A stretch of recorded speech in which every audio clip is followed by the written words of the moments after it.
Hi, I'm Kevin. I've been talking to myself for the past 2 minutes because I didn't press the go live button. So anyway, let's rewind this again.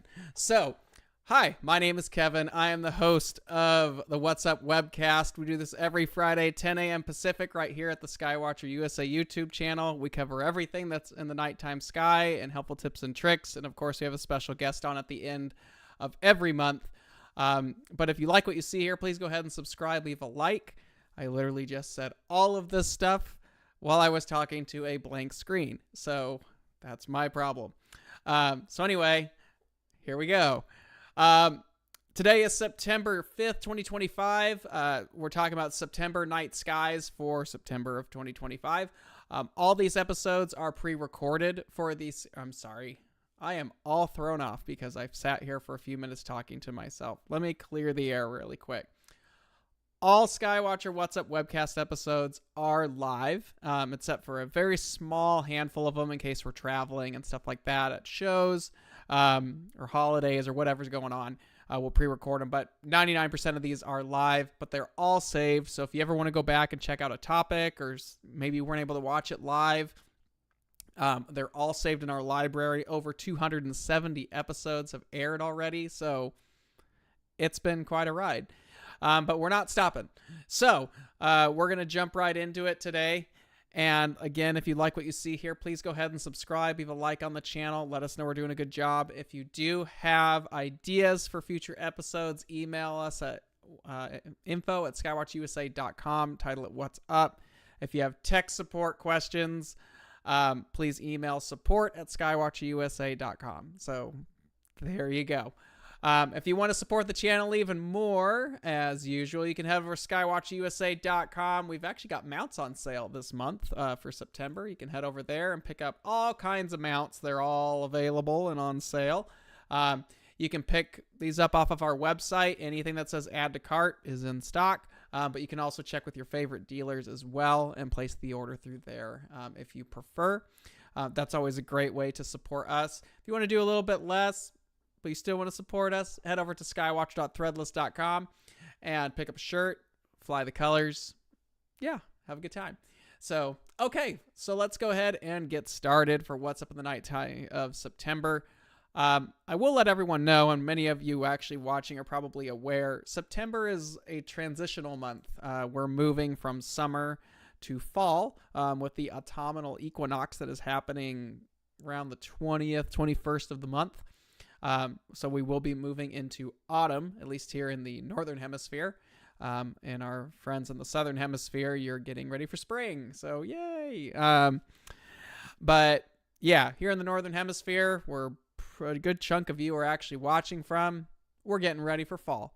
But with that, there's still a ton of stuff to see in the nighttime sky and all kinds of things to check out. So we're going to go ahead and just jump right in and get started. Again, if you like what you see here, please go ahead and subscribe, leave a like on the channel. Let us know we're doing a good job.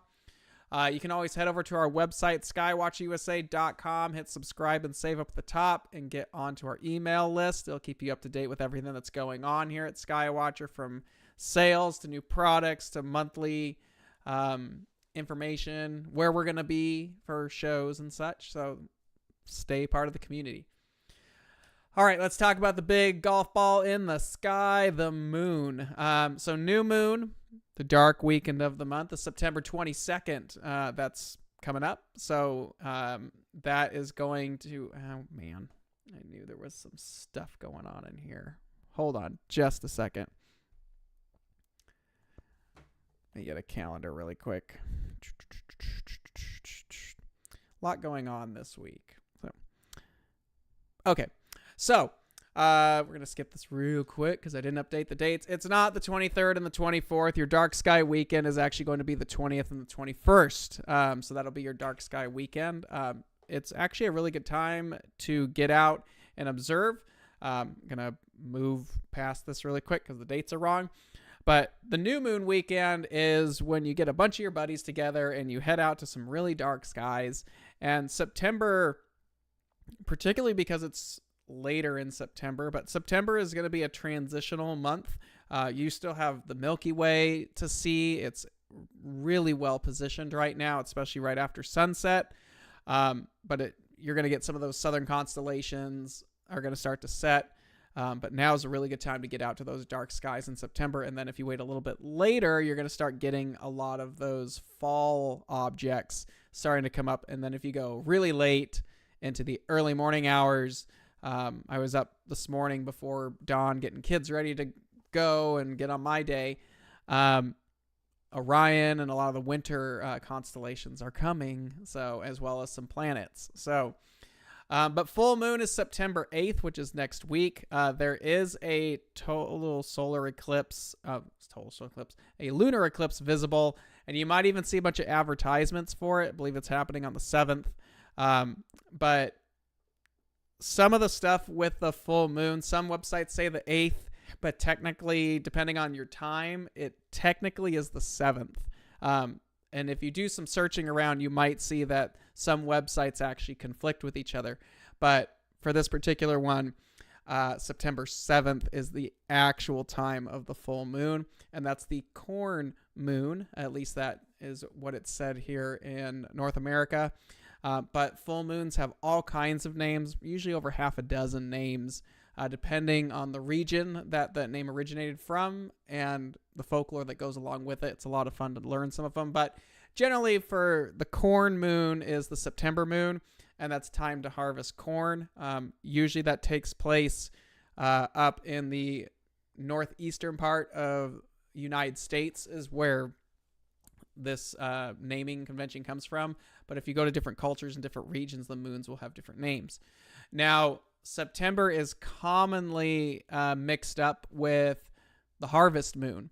Now, the harvest moon is technically the full moon closest to the autumnal equinox. So I believe that would put October's full moon this year for 2025 will be the harvest moon. Technically, it does have its own name, which we'll cover next month when it's October. But September's full moon for 2025 is not the harvest moon. It's the corn moon. October is going to have its own full moon name. But then because of the timing, it will also be the harvest moon for October. So, okay. But there is a lot of talk right now. I've seen a lot on social media that all these advertisements like there's a lunar eclipse coming. There is a lunar eclipse coming, but it's not visible here in North America.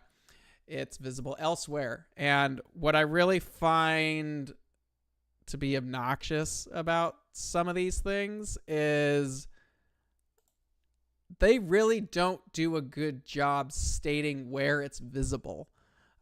So here's what I like to go to. I go to Time and Date, the website Time and Date, and it shows you a map of where any eclipse anywhere is going. This is a great website to plan for eclipses too, by the way. But you can see right here, it's not going to be visible here in North America. So it's kind of misleading with some of these, media things where it's like, there's a total lunar eclipse that's going to be visible. Hooray. And then they leave out where it's going to be visible. Now, there are a lot of people who are going to get to see this. We've got friends in Australia. Some of our friends in Europe are going to get part of it. I've got some friends in China who are probably going to see it. Russia's going to get a lot. Middle East, Horn of Africa region, all that fun stuff. So some of Alaska and some of Hawaii are going to get it. That'll be the only parts of the U.S. that are going to be able to see it. But the main portion of the continental United States, we're not going to get anything because it'll be daytime. So there is no lunar eclipse visible here in the U.S. for September. But if you are in any part of this red or gray region, you're going to get something. So head over to Time and Date. You can pick your location. You just click on it, and it'll tell you all the times that you're going to want to know for it. So, but there's no lunar eclipse visible here in North America this month. Sorry. Question. Can you recommend some deep space objects that are easy to find with a manual mount and a 6-inch Schmidt? Sure, I can get to that when we get to the targets. So, Corin, good afternoon from Barbados. Hi, I just bought a rum from Barbados. I added it to the rum collection. I forgot I forgot the whole name of it, but it's from Barbados. It's pretty good. So, all right, planets. Now, obviously, there's not a lot of planets up in the evening at the moment. So let's bring up Stellarium. Stellarium is a really fun little program. You can download it. It's an app. You can get it on all kinds of devices, but it's a planetarium program. And you can easily find and download this at any time. But we like to use it here. Very easy to work with, and you can see what's up in the sky. It's very similar to like Sky Safari. Sky Safari is a little bit more elaborate and can do all kinds of stuff as well as this, but I like Sky Safari, especially on devices. Starry Night is another software that's out there that's very good. But Stellarium is free, it's easy to get, and you can control a telescope with it and do all kinds of stuff when you have the right drivers for it. So we're going to go ahead and use that. Let me go ahead and just pop the times in here real quick. So for planets right now in the early evening, right around 8 o'clock, Saturn is just starting to make its approach into the evening sky. It's the first major naked eye planet that's going to be visible for now. Jupiter and the rest will eventually follow suit later. But right now, Saturn's coming up, but Saturn will probably be better visible by about 9 o'clock in the early part of the month. And then as the month continues, it's going to start rising higher and higher, becoming more of a staple for the next several months. So yay, Saturn's back. Saturn's rings are still pretty close to edge on, although it is going to start opening up. But you can see right there. Let me pause this. You can see the rings are still pretty close to edge on, but they are opening up. They did go edge on, I believe, around March this time of year, or this year. They went edge on, so now it's opening up again to go through that whole process once again. So, but the ring planet is back in the evening skies already, but it's going to be low around 8 o'clock and eventually start making its way higher and higher into the sky. So, especially as the month continues. So that'll be our major planet for now. But as the time goes on, let's see, we don't get Jupiter until just after 2 in the morning right now, middle of the month. And as time goes on, it'll rise higher and higher, earlier and earlier. But we really won't start seeing Jupiter in the evening sky for a while. So right now it's just going to be Saturn, but so many people love Saturn. My favorite planet. Go out and take a look at it. It's just starting to rise in the east just after it gets dark. So, yeah.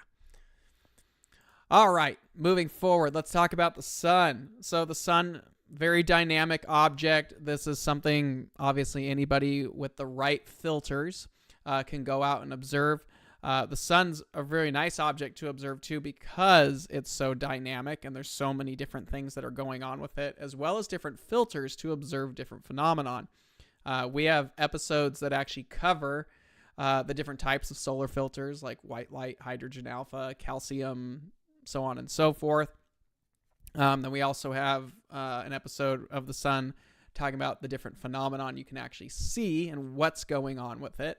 So we've done some pretty deep dives when it comes to solar observing. You can find that in our library of episodes as well. But as with anything involving the sun, before you go out and observe it, please make sure that you are using the proper filters. Don't use some made up filter that you just stacked a bunch of glass or something. Please go get a true solar filter to protect your eyes. We all start with white light filters. Those are pretty readily available for almost any size telescope. And of course, then you get to the more elaborate stuff like the hydrogen alpha, like our Heliostar 76. Very impressive. But you also have like Lunt and Daystar, and of course, Coronados are still available out there. But there's all kinds of stuff that you can observe the sun with, and there's a lot of new stuff that's come onto the market as well, like the spectroheliographs that are coming out. We might have to take a dive into some of this stuff, but there's a lot of cool stuff coming out. But the sun is the most dynamic thing in the sky. It changes every day, and even by the hour, you're going to change all those different things. You can image it, you can observe it. I have friends who even sketch it. There's all kinds of stuff that you can actually do, but it's an incredibly, again, dynamic object. But if you want to see what's truly going on with the sun, I like to go to this website. You can just go Gong, G-O-N-G, space H alpha, and that'll show you everything you want to do. These are generally live. There's telescopes all over the world that are observing the sun, and they connect everything here. So you can actually go on almost any time and see what's going on in the sun in hydrogen alpha. And you can see right now there's kind of an interesting thin little almost flaring region right over here. Might have to go out and check that out. But there's this huge filament that's been going on as well. So there's a lot that's actually up there right now. This is in hydrogen alpha, though. So you will need a hydrogen alpha solar telescope to see it. But you can go out with white light filters as well and see the sunspots. Let's see if I can find a nice little image of that at the moment. Here's a lot of little sunspots. There you go. Actually, that's a lot of stuff going on in white light. It's been a while. I'm in Arizona. We're in the middle of the monsoon season, and I check out this time of year when it comes to astronomy because weather's just garbage right now, and it's hot. So there's a lot. I may have to get out and do some viewing. There's a lot of stuff going on. This is a nice sunspot. If you have a calcium K filter, there's a lot of these plages over here. These would be awesome to shoot in calcium. I should probably get a calcium filter again one day, but lots of stuff going on over here with active region 4197, 4201, 4202, and 4199. There's a lot of nice stuff going on there. And then our big one up here is got some interesting stuff up here with 4207 as well. That'll be our big one. It was brought up in the chat. Let me bring this up again. On September 20th, we have a Titan transit on Saturn. What time is it? This is set for just about 8 o'clock. Whoa, don't want that. Just about 8 o'clock. Saturn's in the east. There it is. See if I can center on this thing. Boop. Perfect. Yep, so we're going to have a Titan transit. And there we go. Right about there. So this is set up for Arizona time. So you'll have to adjust for yourself. But this is going to be, what would that be? 10 o'clock. Phoenix time. You'll have to adjust for your location. Use Stellarium or Sky Safari. You could calculate it all there. But we're going to have a really nice Titan transit. What am I doing that day? I was not aware. Again, it's monsoon. I have a star party that night. Cool. Be up north and somewhere dark. Might have to unleash the scopes on this thing. So anyway, if you're going to be out, this takes place on New Moon weekend. So if you're going to be out, Saturn's actually going to be in a nice position. Should be high enough by this point. Altitude is 44 degrees roughly when this starts, at least for us here in the Arizona area. So if you're on West Coast US or Canada as well, really good position. If you're further east, it's probably going to be even higher, which is even better for this. So if you've got some skill with planetary imaging, which I do not, but I do have some friends who are quite good at it, this is going to be a very awesome photo op. And yeah, so, or if you're really good, you could do some time lapse and process. But it's going to take about 2 hours for the transit to occur. So that's something pretty cool right there with the Titan transit. This is one of the advantages of when Saturn goes ring edge on, is it allows us to see the equator, and we get a better chance of getting these moon transits with that. So I will have to make a note of that. So thank you to Naveen for dropping that in the chat. So I really appreciate that. So anyway, carrying on. So that was the sun. Yay, sun, hurrah. Go out and look at it. Please be safe, though. Do not use nighttime imaging hydrogen alpha filters as a solar filter. They do not work. They do not have the protective capability for your eye. The scope will burn the coatings off of the glass on the filter. So not only will you risk your eyes or camera or other equipment or someone else, you're damaging more of your equipment. So please don't do that. Please make sure you're using proper solar filters before you go and try to observe the sun. There's plenty of good information out there that you can go check it out. Or get a heliostar and don't worry about it again. So, all right, meteor showers. I did not bring that one up. Hold on just a sec. Let me pull this up. I knew there was a website that was going on. I missed. There we go. So for meteor showers, I like to use, and we just did an episode about meteor showers as well. I like to go to amsmeteors.org. This is the American Meteor Society. They have very good write-ups, all kinds of details about all different meteor showers and what you can expect from them. Last month, we had the Perseid meteor shower, which is kind of the big one for the year. For September, not much going on. Pretty much nothing is going on for the meteor showers there. So we're going to skip right over this guy. But there's not much going on when it comes to meteor showers right now. Let me pull this back up. Sorry, the start of this morning threw me off a little bit. So where's my stuff? Here we go. But next month, we do have the Orionids, and we'll talk more details about the Orionid meteor shower when we're in October. And that one's going to be really well placed. So we'll talk to that. But if you want to know more about meteor showers, head over to amsmeteors.org. All the information you'd ever want to know is going to be there. So great website, all kinds of stuff. Comets. Comets are quite fun. Last year we had quite a show with Comet Atlas that came by. But there's always comets up in the sky to observe. And let me find my windows here. There we go. Oh, here it is. I knew I had it up. I love using this website. Cometchasing.skyhound.com is a fantastic website for all things comets. It gives you a very nice breakdown of all the current visible comets that are of interest. Right now, the one that a lot of people have been talking about is this 3i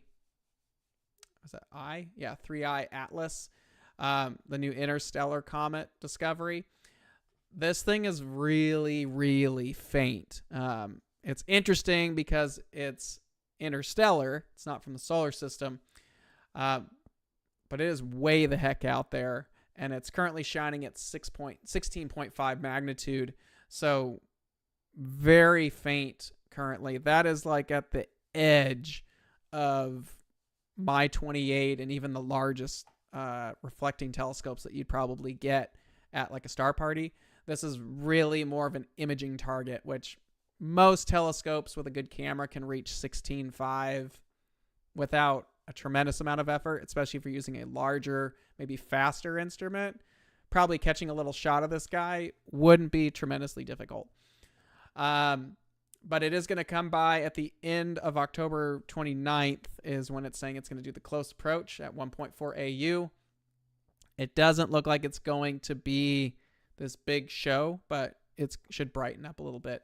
But the nice thing is you can go onto this website, learn all about the different comets that are up, or even comets that could be of interest that are coming. So it's a website I like to bring up every month, because if you are into comets, this is the one you want to do. And not too long ago, they started doing these monthly YouTube videos that cover the comets as well. So they've done a very nice job at bringing more information about comets and making it very easy to obtain.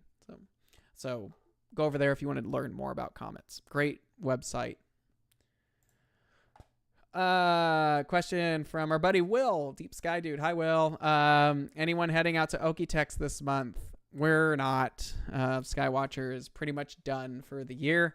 Our next public show is AAS here in Phoenix in January. That is our next show. And then NEAF, of course, in April of next year. So nothing for now. We're pretty much done for the year as we prepare for the holidays. So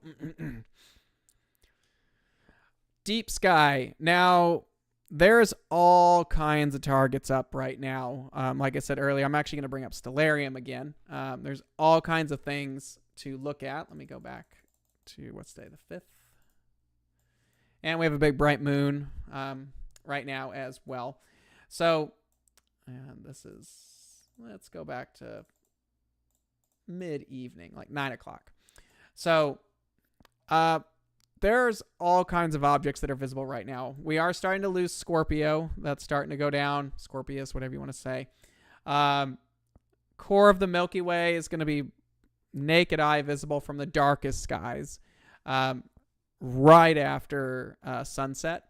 And the Milky Way pretty much is straight overhead. So it's a really good time to get out and observe. I'm going to see if I can get the moon out of the way a little bit. There we go. Push it out a couple days.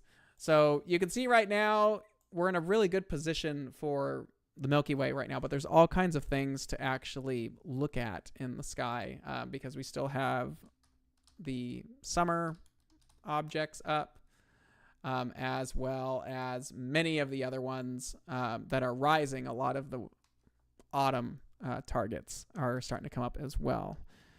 Now, one object that we talked about last time was the Cat's Eye Nebula. The Cat's Eye is still very visible right now. It's in Draco. It's actually really well positioned too, but it's going to be small. So it's a planetary nebula. And let me just shrink this down a little bit. We'll bring Stellarium back. Cat's Eye Nebula, NGC 6543. It's up in Draco, 3,300 light years away. It's a planetary. It's going to be small. So with this, I would recommend really pushing up the power to like 200x or even more, depending on the seeing and the scope that's being used. Planetaries are really fun when you check a lot of magnification on them. It is helpful if you have some kind of tracking, though, for your telescope because you are going to be running at that higher magnification. You don't want it flying out of the field of view very quickly. Now, like as with many different planetary nebulas, they are generally very heavy in ionized oxygen.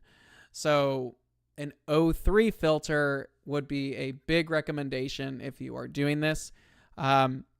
Darker skies can help on some of the planetaries. There are some very challenging planetary nebulas out there. Cat's Eye is pretty easy to get, even in town. But don't be afraid to throw some magnification.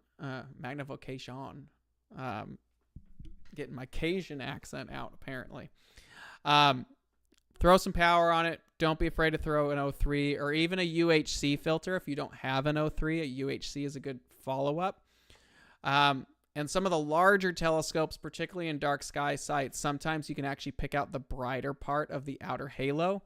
I've seen that in 16-ish sized scopes with some good magnification. And sometimes you might have to move the scope side to side to see what moves, but you should be able to get it. Imaging-wise, though, nebulas like this can be very difficult. They're small, very, very small. So longer focal length is generally ideal. This was shot with a 14-inch Edge HD, so very long focal length. But you can see it frames it up really nicely. And with modern processing, you're able to kind of push long focal length a little bit more with some of the tricks and filters and stuff like that that you're able to do in post-processing. So shooting nebulas like this are a little bit easier, but it's going to take some skill, especially with centering your target with good plate solving, having good focus, and really good guiding to make sure that you're really getting into those longer exposures. And with planetary nebulas like this, you are going to start having to shoot long exposures to bring out the outer core or outer halo.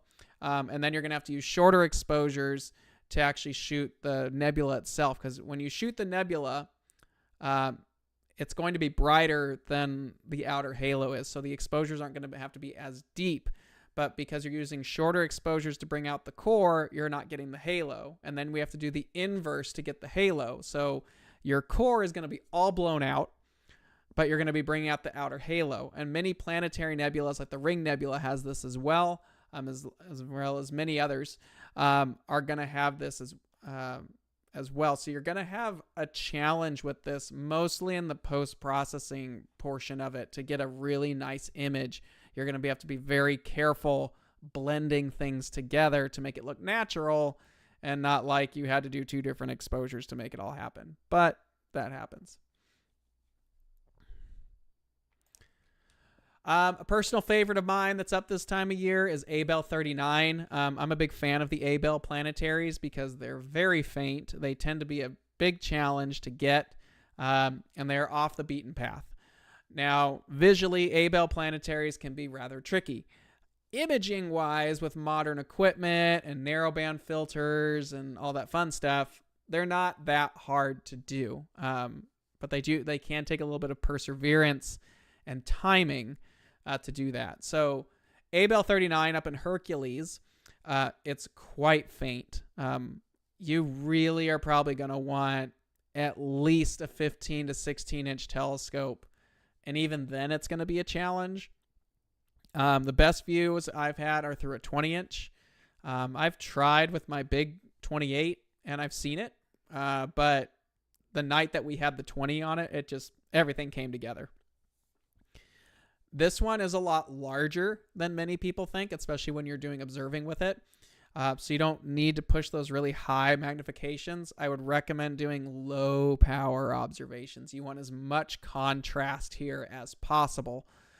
So stick with your low power and go slow. This is very ghostly and ethereal when you're looking at this object. It has very low surface brightness and it's heavier in the oxygen 3 part of the spectrum. So it's going to be, as you can see, it has this blue color to it. The human eye is not very sensitive to blue to begin with. And in low light settings, like what we're doing, the sensitivity drops even further. So you want to go very slowly with this. I've done it with UHCs and O3 filters. Sometimes it's just better to not use a filter at all. Because of the low surface brightness, you really want as much light hitting the eye as possible. For cameras, this used to be quite a challenge. Modern day imaging will take this thing down without much of an issue. However, please keep in mind that you're also going to probably rely on the cameras really doing some long exposures, or you can start using an oxygen 3 filter. But with that being said, because we are having to shoot heavily in O3, moonlight affects oxygen 3 because of the wavelengths. So you're also going to really want to pay attention to the moon phase to make sure that you're not getting any light bleeding in to your camera and your long exposure shots. Even the narrowest band O3s that you can get, like 3 nanometers, they're pretty good at reducing that moonlight, but at some point there's still enough moonlight to where it affects the signal. So just keep in mind when you're shooting that in O3 and in town, but it's doable. It's just a challenge. So yeah. How or where is the Cheshire cat face in Deep Sky Object? Are you? So the question is, how or where is the Cheshire cat face in Deep Sky Objects? Are you asking? I'm assuming you're asking what object looks like the Cheshire cat. I'd have to look around. I'm not sure. I can think of one, but I can't remember if it's even visible to amateur equipment. And I can't remember the catalog of it. It's like interacting gravitationally lensed quasar galaxy cluster. I'd have to look. Okay. Someone earlier in this had a question of what objects are good for a 6-inch Schmidt-Cassegrain on a manual mount. This would be one of them. The Ring Nebula M57 up in Lyra, very well positioned right now. A 6-inch can easily take this little nebula down. It's a fun one to find too because it's not terribly difficult. So if we bring up Stellarium again and we get away from that nebula. So the Ring Nebula sits up in Lyra the Harp, pretty much opposite of Vega over here, between the star Sulfat and Chiliac. And it's right here, little smoke ring or donut, whatever you want to talk about. It's there, and it can be an easy one to actually find as well because it does sit next to 2 naked eye stars. But the Ring Nebula would be a great one for a 6-inch Schmidt-Cassegrain, especially on a manual mount. You can star hop, you can find it. The Ring Nebula is just a fun nebula altogether. It's kind of a staple for this time of year, especially in the northern hemisphere. It goes basically straight overhead, so it's well positioned for both visual and imaging. You can see it in telescopes as small as like a 4-inch. You can pop a little bit of magnification on there. It just gets progressively more impressive the more aperture you throw at the thing too. It's really just a great all-around object for almost any size telescope and just gets more dynamic depending on which one you want. O3 filters can help. UHC filters can help. Light pollution filters can help pop it out a little bit more. Just depends on what you're trying to see. Now, at the center of the Ring Nebula, we do have the central star here. As you can see, that is around 15th magnitude for that star. So you're really starting to push into the 12-inch category for something like that.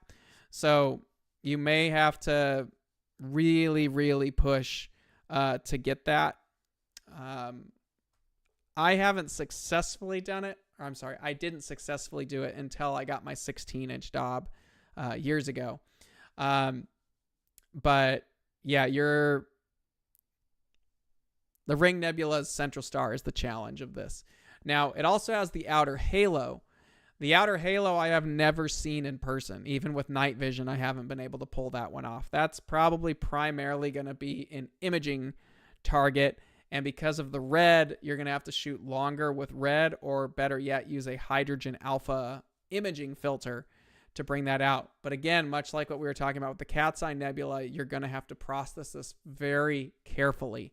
Because if you shoot long exposures, you're going to blow out the nebula itself. You'll get your halo, but you're not going to get all the detail in the ring. So you want to be very careful processing. And also here, it's small, so you're probably going to want something that's got a longer focal length as well. So it just depends on what exactly you're trying to do. And then, of course, while you're up there, you can also catch its neighbor, NGC 1269. That's there. You can see that galaxy in a dark sky site with probably a 10 or 12-inch telescope. You'll see it as a little fuzzball. Larger telescopes, you'll definitely start to see it and get some more structure. So, comment here. There is a Cheshire Cat asterism in Auriga by M36 and M38. Interesting. Let me look that up. Cheshire, because we have time. Cheshire Cat asterism. I have not seen this guy.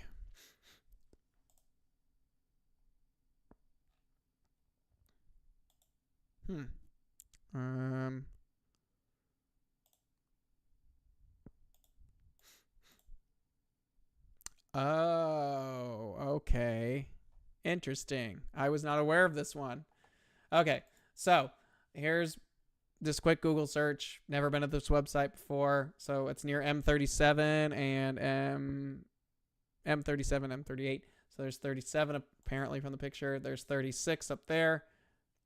And then, okay, so the Cheshire Cat asterism is right off of M38.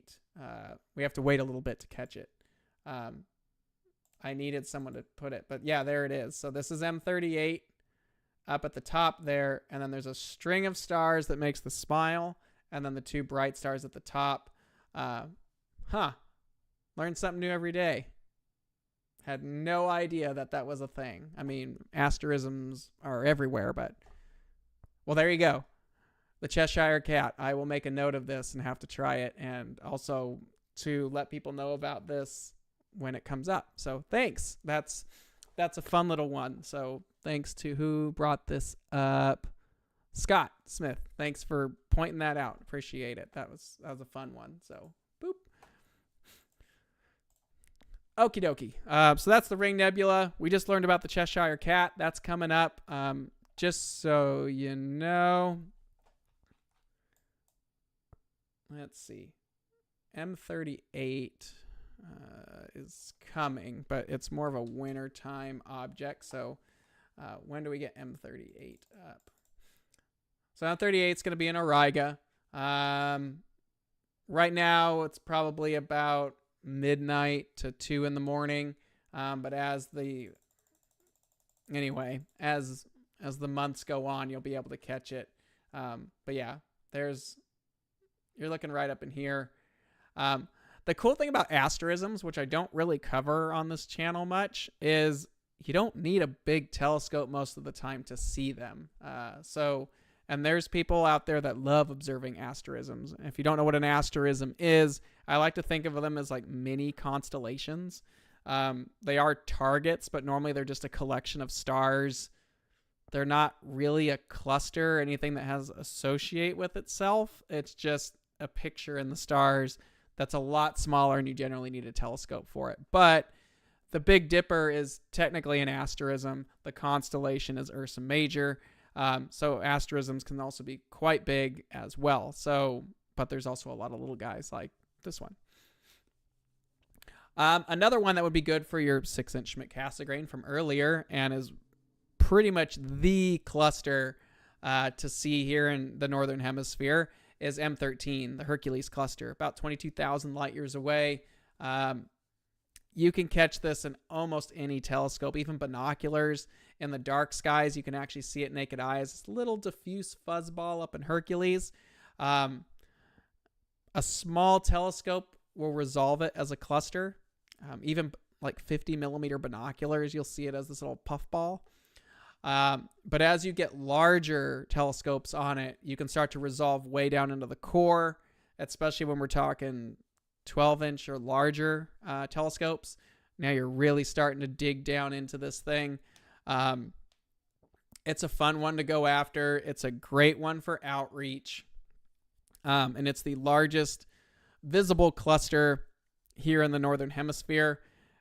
Unless you're around that 34 degrees or lower latitudes, then you can very quickly glimpse the largest globular in the Milky Way, which is Omega Centauri.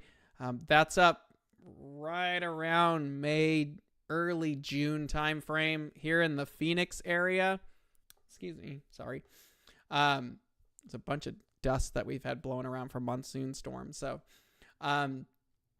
here in the Phoenix area, we only get like an hour or two a night when it's just barely above the horizon to glimpse it. And it just sits in the muck of town and city lights. But it's a cool one to see. But you really have to go to the Southern Hemisphere to get the best view. It looks good in Hawaii. I've seen it at Texas Star Party. That was pretty good. It was a little bit better than here at home because it got a little bit higher. Florida Keys. But really you want to be Southern Hemisphere for Omega Centauri. For here in the Northern, we have M13. Now, M13 being a globular cluster, when we're talking imaging, these are very forgiving objects to photograph because they don't have all the super diffuse nebulosity that gets lost in light pollution and gradients and all that.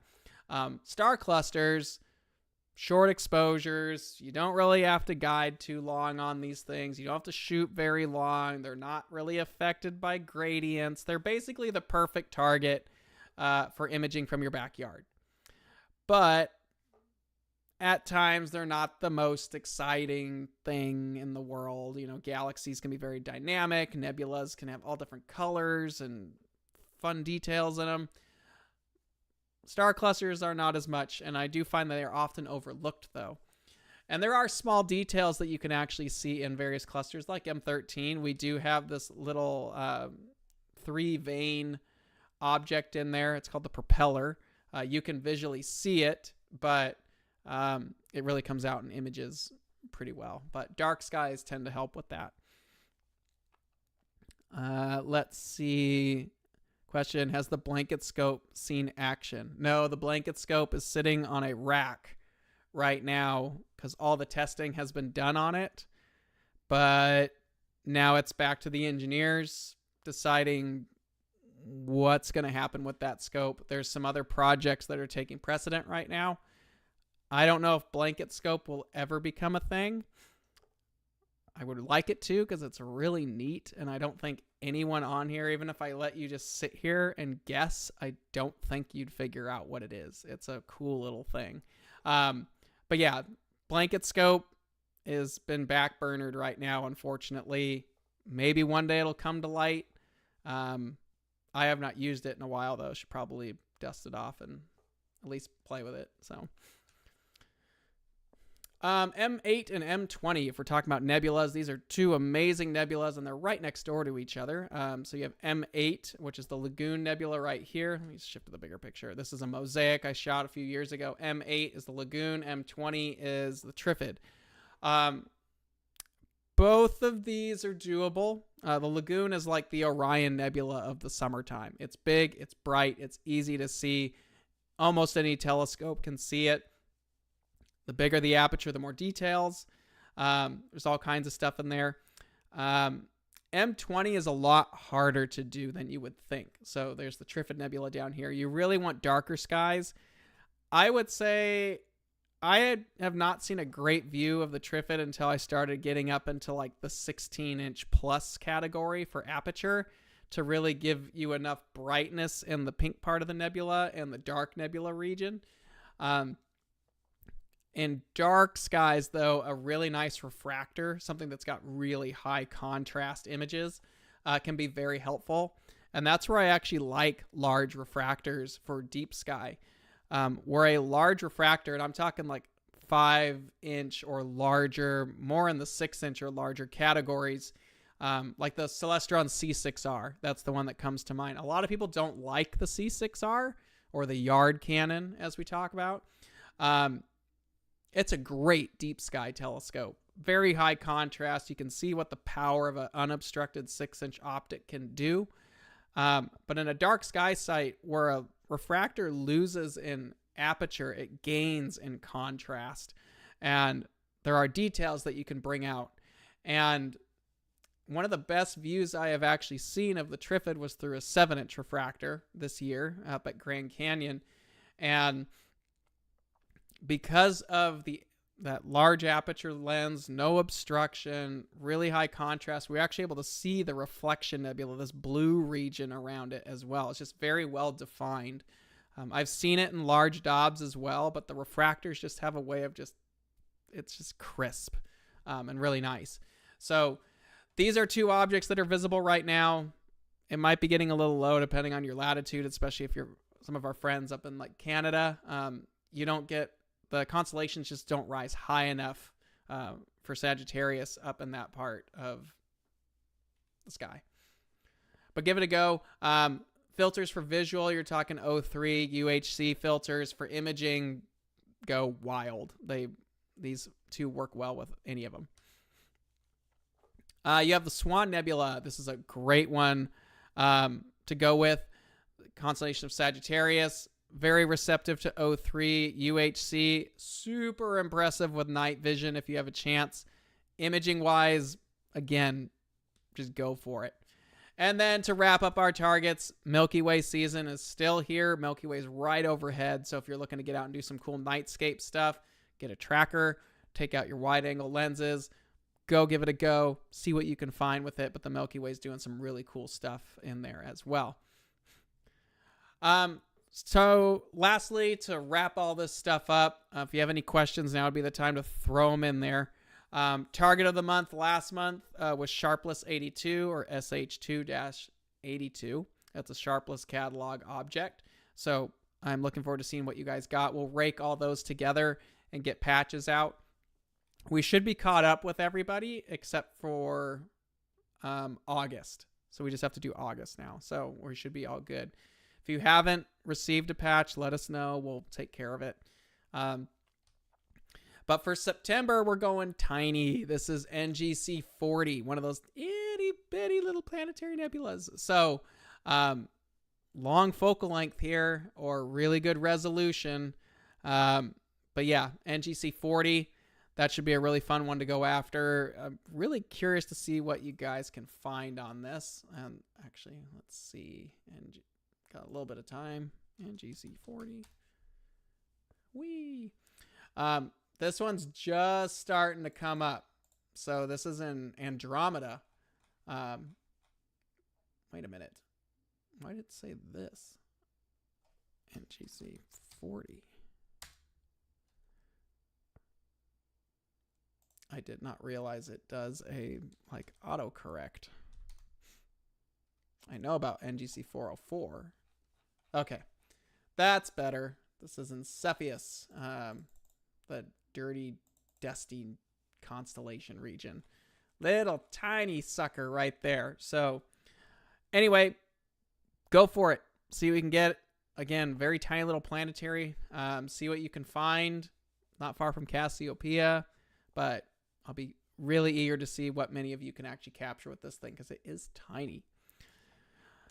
All right, everyone, that's September night skies for 2025. Thanks for watching. Thanks for putting up with my early issues there. Really appreciate it. If you like what you see here, please go ahead and subscribe. Leave a like on the video. If you have any ideas for an episode, email us at info@skywatchusa.com and title it What's Up. And give us your thoughts. We're always looking for different topics.